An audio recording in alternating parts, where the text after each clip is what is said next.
purr, grr, bzz, zip, splosh, gasp.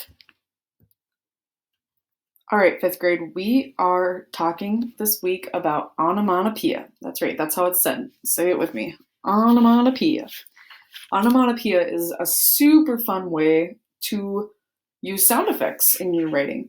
When you hear something, when you see something, when you write something, sometimes you want to put sound to your writing. And that's exactly what onomatopoeia is. So this week, you guys are going to create a skit with your family, with your friends, by yourself, I don't care, or your dog. And you are going to create a skit with at least 6 sound words. So as you're reading this, see if you can catch some words that you might like, or try to think of your own. Shh. Just for a moment, freeze. Close your eyes if you can. Concentrate only on the sounds you hear. A pencil sharpener, kitchen appliances, a fan, people. Go outside. Listen to all of the sounds of traffic, nature, trucks, crowds, animals, the wind.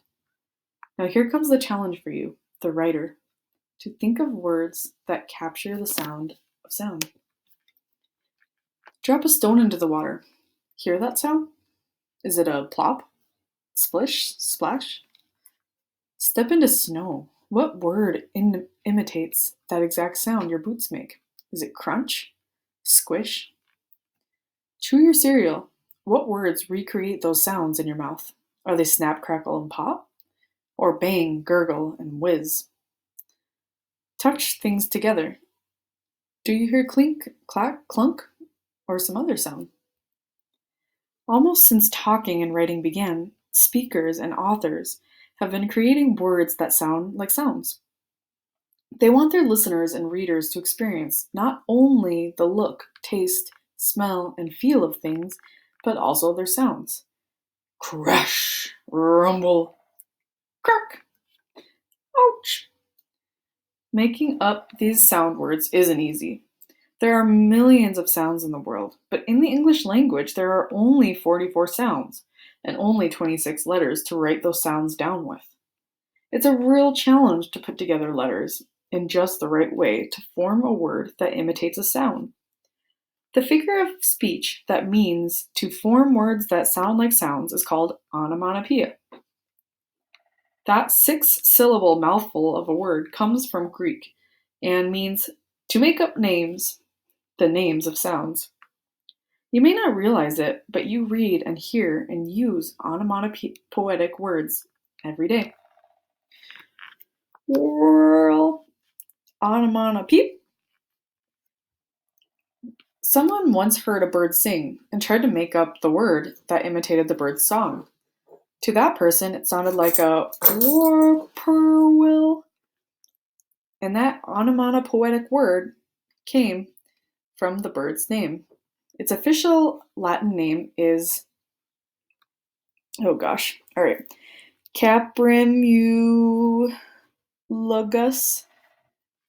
vociferus, but isn't whippoorwill much more beautiful? Sweep, boo, flutter, flap, squeak. Someone was listening to the sound a broom made as it moved across the floor. This writer wrote down a word to imitate the sound. Sweep. That word is so common today that it's easy to forget that it is an onomatopoetic word, a word that copies a sound. Choo, choo, choo.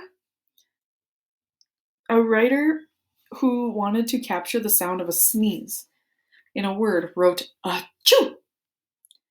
That word does not sound like a sneeze. That word does sound like a sneeze, doesn't it? Even very little children use onomatopoeia. When you were little, your parents or your grandparents probably asked you, "What does a dog say?"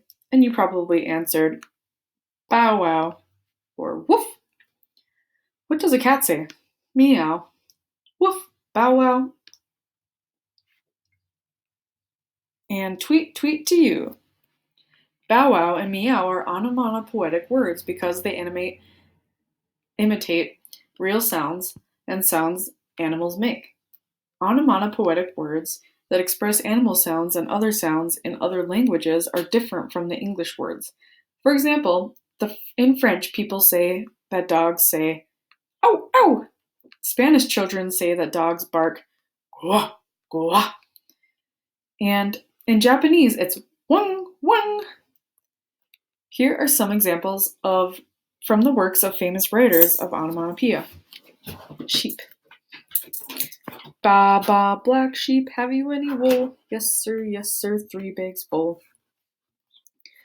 There's Twinkle Twinkle Little Star. Hear the sleighs with the bells, silver bells. What a world of merriment their melody foretells. How they tinkle, tinkle, tinkle in the icy air of night.